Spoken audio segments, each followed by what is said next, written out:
புதிய கல்விக் கொள்கையை ஏற்கும் வரை தமிழ்நாட்டுக்கு கல்வி நிதி தர இயலாது. பிற மாநிலங்கள் ஏற்கும்போது தமிழ்நாடு மட்டும் ஏற்க மறுப்பது ஏன்? மத்திய கல்வி அமைச்சர் தர்மேந்திர பிரதான் கேள்வி.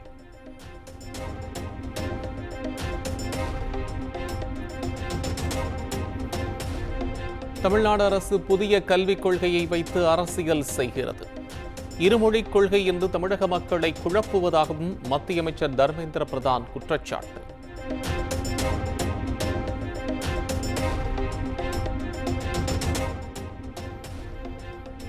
புதிய கல்விக் கொள்கையை ஏற்றால்தான் நிதி என கூறிய தர்மேந்திர பிரதானுக்கு அமைச்சர் அன்பில் மகேஷ் கண்டனம். இன்னொரு மொழிப்போரை தூண்டுவது போல் உள்ளதாகவும் பேட்டி.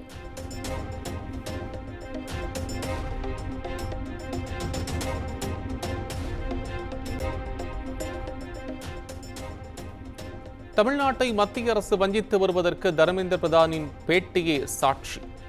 இந்த விவகாரத்தில் அரசியல் செய்யாமல் கல்வி நிதியை விடுவிக்க வேண்டும் எனவும் அமைச்சர் அன்பில் மகேஷ் வலியுறுத்தார்.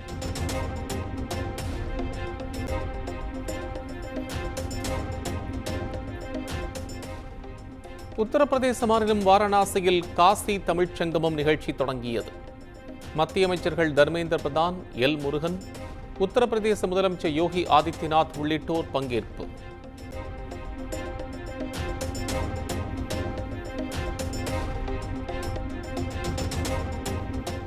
காசி தமிழ்ச்சங்கமம் ஒரே பாரதம் உன்னத பாரதம் என்ற உணர்வை வழிநடத்துகிறது. ஒற்றுமையை வலிப்படுத்துவதில் காசி தமிழ்ச்சங்கமம் போன்ற முயற்சிகள் முன்னோடியாக திகழும் என்றும் பிரதமர் நரேந்திர மோடி பெருமிதம்.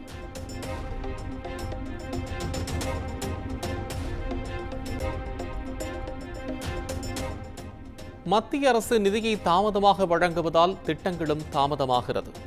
ஊரக வளர்ச்சிக்கான ஆலோசனைக் கூட்டத்தில் முதலமைச்சர் மு.க. ஸ்டாலின் பேச்சு.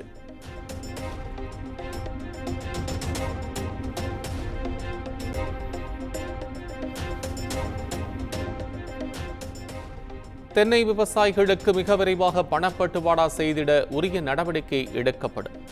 ஊரக வளர்ச்சிக்கான ஆலோசனைக் கூட்டத்தில் அதிமுக முன்னாள் அமைச்சர் செங்கோட்டையனின் கேள்விக்கு முதலமைச்சர் மு.க. ஸ்டாலின் உறுதி.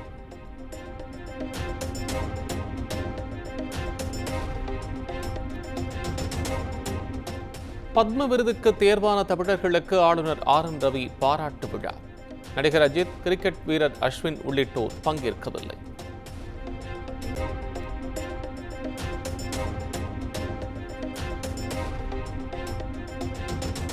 மயிலாடுதுறை இரட்டை கொலை சம்பவத்தில் இளைஞர்களின் உடல்களை பெற்றுக்கொண்ட உறவினர்கள் குற்றவாளிகள் மீது நடவடிக்கை எடுக்கவும் உரிய இழப்பீடு வழங்கவும் மாவட்ட எஸ்பி உறுதியளித்ததை அடுத்து உடல்களை பெற்றுச் சென்றனர்.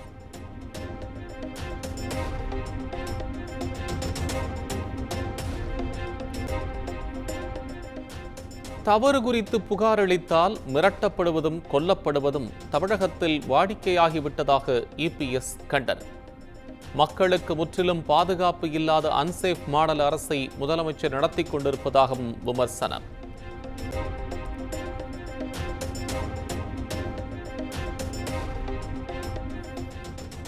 இரண்டாயிரத்தி 14ஆம் ஆண்டிற்கு முன்னும் பின்னும் தமிழகத்திற்கு வழங்கப்பட்ட நிதி குறித்து வெள்ளை அறிக்கை வெளியிட தயாரா? தமிழகத்திற்கான நிதியை மத்திய அரசு விடுவிப்பதில்லை என தெரிவித்த முதலமைச்சருக்கு அண்ணாமலை சவால்.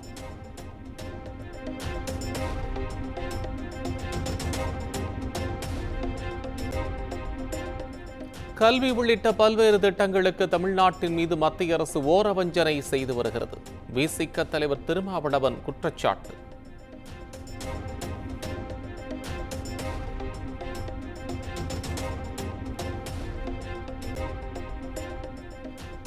சொந்த நாட்டில் தனக்கு பாதுகாப்பு தேவையில்லை, நான் தான் இந்த நாட்டுக்கு பாதுகாப்பு.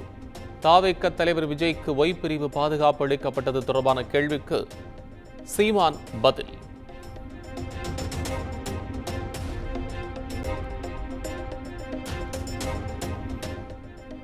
பெண்களுக்கு பாதுகாப்பு இல்லாத மாநிலமாக தமிழகம் மாறி வருவதாக பாஜக நிர்வாகி குஷ்பு குற்றச்சாட்டு. பெண்களுக்கு எதிரான வன்முறைகளை கட்டுப்படுத்த கமிட்டி அமைத்து தீர்வு காண வேண்டும் எனவும் வலியுறுத்தார்.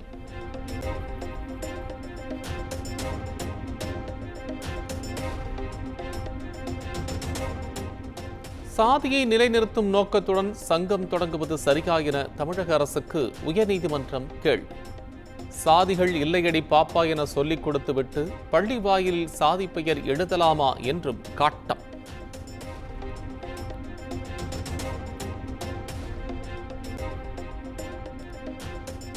தமிழக வெற்றிக் கழகத்தின் ஆண்டு விழா மற்றும் பொதுக்குழு கூட்டம் வருகிற 26ஆம் தேதி நடைபெறுகிறது. சென்னை ECRல் உள்ள கன்வென்ஷன் சென்டரில் நடைபெறவுள்ளது.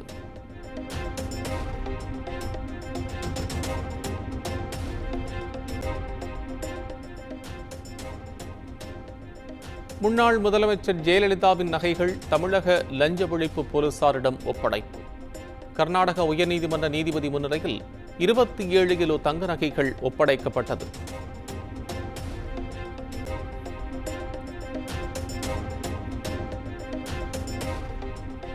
குற்ற வழக்குகளில் புலன் விசாரணை அதிகாரிகள் மெத்தன போக்குடன் செயல்படுவதாக சென்னை உயர்நீதிமன்றம் வேதனை. புகார்தாரர்களின் உணர்வுகளை விசாரணை அதிகாரிகள் புரிந்து கொள்வதில்லை என்றும் அதிருப்தி.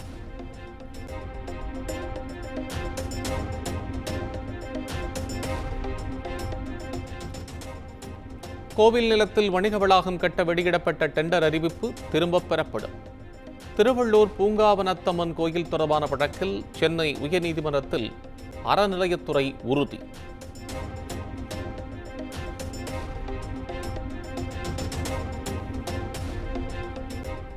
புதுச்சேரியில் பாலியல் வன்கொடுமை சம்பவத்தில் கைது செய்யப்பட்டுள்ள ஆசிரியருக்கு தூக்கு தண்டனை வழங்க வேண்டும். 18 மீனவ கிராம பிரதிநிதிகள் சார்பில் தீர்மானம் நிறைவேற்றம்.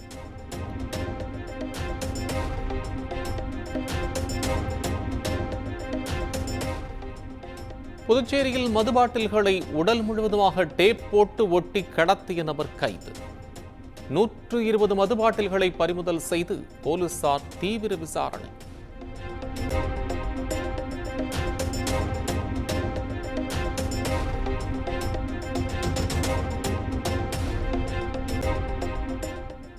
ஜம்மு காஷ்மீர் இனி மோதல் இன்றி நம்பிக்கையின் இடமாக இருக்கும். காஷ்மீரில் நடைபெற்ற பல்கலைக்கழக பட்டமளிப்பு விழாவில் குடியரசு துணைத் தலைவர் ஜெகதீப் தன்கர் பேச்சு.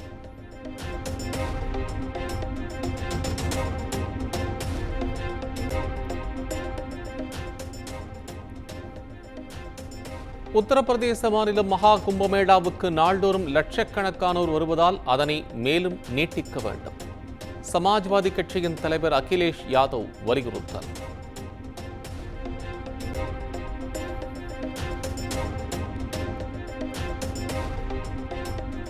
அமெரிக்க ராணுவத்தில் 3ஆம் பாலினத்தவர்களுக்கு விதிக்கப்பட்ட தடை.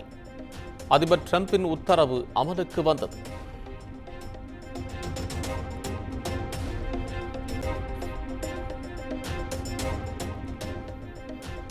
ICC சாம்பியன்ஸ் டிராபியில் பங்கேற்பதற்காக துபாய் புறப்பட்டுச் சென்றது இந்திய கிரிக்கெட் அணி. ICC சாம்பியன்ஸ் டிராபி கிரிக்கெட் தொடர் வருகிற 19ஆம் தேதி பாகிஸ்தானில் தொடங்குகிறது.